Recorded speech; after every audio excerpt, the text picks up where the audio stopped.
Tips on applying for and passing the PMP exam. PMP certification is hot right now.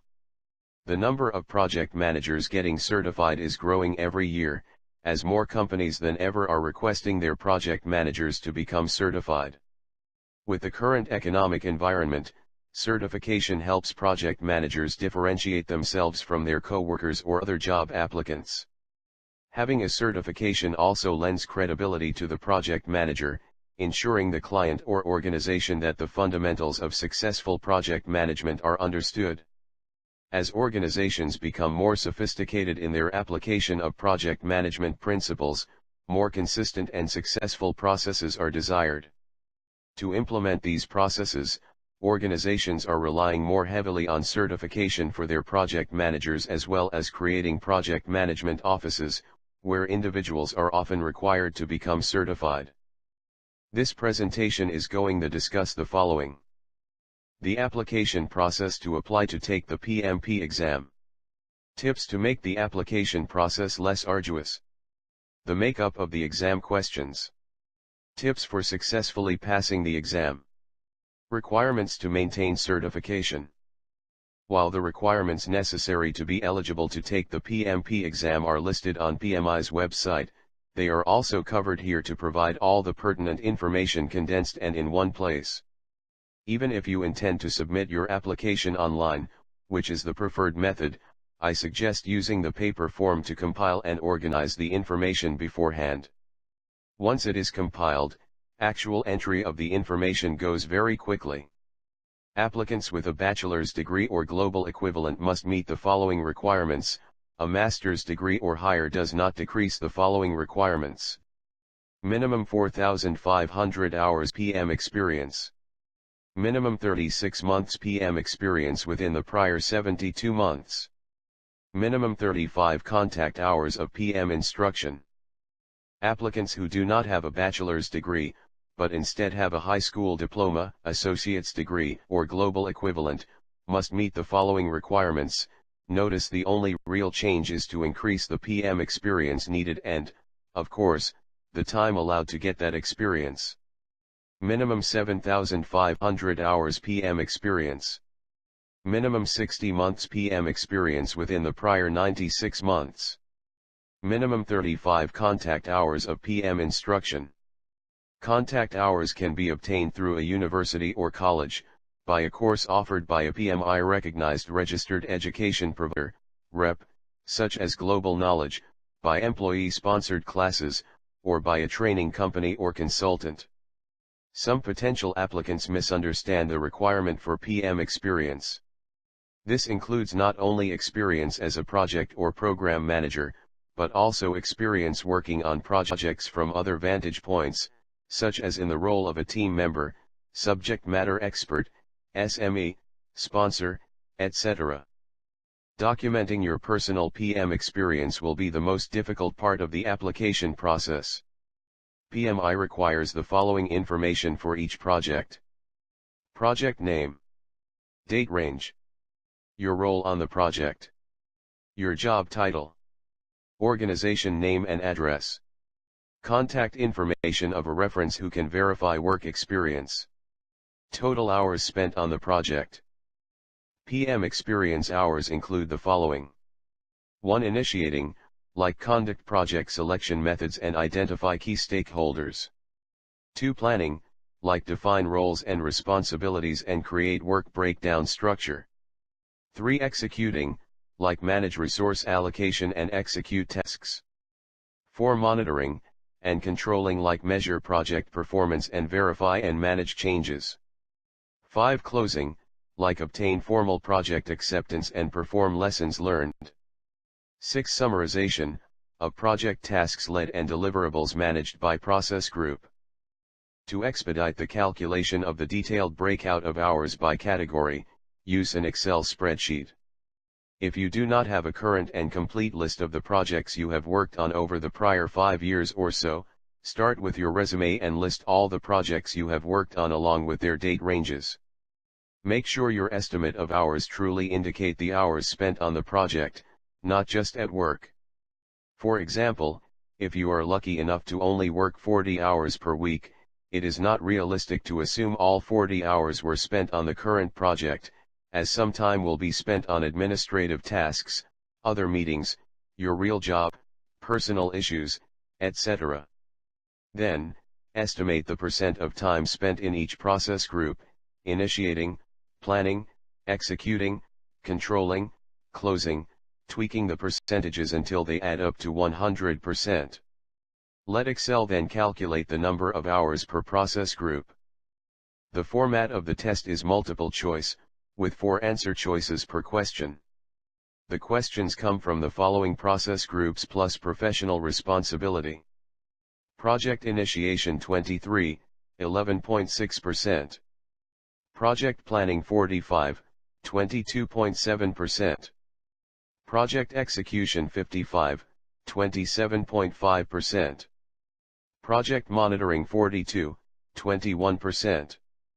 Project closing 17, 8.6%. Professional and social responsibility 17, 8.6%. The PMP exam is psychometric in that it applies knowledge, application, and analysis, including situational questions. The questions are randomly generated from a database, so no two exams are alike. The exam is reviewed and revised periodically. All potential test questions go through rigorous scrutiny by a team of PMPs prior to being offered in the exam to ensure consistency, accuracy, and fairness. There are a number of different types of questions on the exam, and they fall into the following broad categories. Situational: analyze the situation described in the question and choose the most correct answer by using knowledge, experience, and judgment. Mathematical: approximately 8 to 10 formula-related questions will be on the exam. Recall: fairly short, often easier, questions that test memory or knowledge. Diagram: either draw a network diagram or interpret drawn-out graphs or diagrams to determine the correct answer. It is possible that more than one question may use the same diagram, so save yourself some time by checking diagrams you have previously drawn to see if they can be reused on a current question. Questions on decision trees may also fall into this category. More than one correct answer: in cases where multiple answers could be correct, choose the most correct or most appropriate one according to PMI. Double negatives: the test uses double negatives or questions asking you to remove the false statement. Sometimes it is easier to read the question by turning it into a positive. For example, if the question states, all of the following statements are false except, look for the one true statement. Wordy questions: some questions will take valuable test time to read and interpret, or may include extraneous information to take up time and throw you off track. Sometimes this happens because the same scenario is used for multiple questions, and thus some of the information will be extraneous in one question and relevant to another. Correct answers to another question: in this case, more than one of the answers offered will be a correct statement but will not answer the question that was asked. Be sure to read all answer choices carefully. Stress enhancers in exam and possible fixes. Clock ticking: this is not referring to a physical clock ticking on the wall, although there may be one, but rather to a clock on the PC screen that is ticking down the time spent and time remaining on the exam. While it helps you pace yourself during the exam, it can also add stress if you fall behind on time. Be aware of this. Pacing yourself is very important. Noisy testing center: you will be in a testing room with other people who will be typing, stretching, coughing, entering and leaving the room, etc. This could be noisy and distracting. Be prepared for this mentally, as well as consider bringing earplugs to the testing center. Uncomfortable testing center: in addition to lots of movement, the center may be too hot or too cold. Dressing in layers helps alleviate this problem. By dressing in layers, you can also use a jacket or sweater as a lumbar support or a chair cushion, if necessary. Exam stress relievers. Arrive early: avoid additional stress by knowing the location of the test center and directions to get there, and by arriving early. Rest up: get plenty of sleep the night before the exam. Take the evening off before the test to give your brain a chance to absorb all this information. If the test is scheduled later in the day, take it easy before the exam. Don't try to study or work all day and take the exam in the late afternoon. Formulate a plan. Do not underestimate the physical, mental, and emotional strain of a 4-hour exam. Be prepared by having a plan, such as standing up and stretching every hour, or leaving the testing room to eat a snack bar that you brought or to drink something.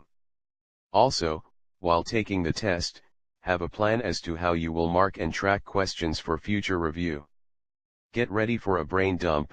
Just before entering the testing room, review any formulas or notes as necessary, then put your notes away in the locker provided. Once you enter the testing room, use the scratch paper given to you. In a few facilities this may be a whiteboard rather than paper, to record formulas, notes, memory joggers, or any other information you want at your disposal during the test. Flashcards. Adults learn once they see or hear information on average 3 times.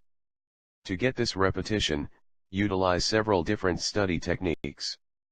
For example, read through whatever study materials you have, noting areas of further study needed. For items requiring further study, create a flashcard for each item, putting the question on the front and answer on the back. Additional exam taking tips. Answer all questions. Unanswered questions count as a wrong answer. Fill in the blanks. Sometimes, the correct answer is not grammatically correct when filled in the blank on a question. Take the tutorial. Be sure you understand the computer system for this exam. Taking the tutorial may also give you a few minutes to calm down before beginning the exam. Read all answer choices. Before selecting an answer, read all the choices first. Don't select the first option that sounds correct. Sometimes there will be more than one correct answer, or sometimes the answer is correct but does not answer the question that was asked. Use mnemonic devices. These are techniques that are used to increase memory recall by creating a silly picture in your mind, devising a clever saying to help recall facts, or remembering a series of words by taking the first letter of each word to create a personal acronym or memorable phrase.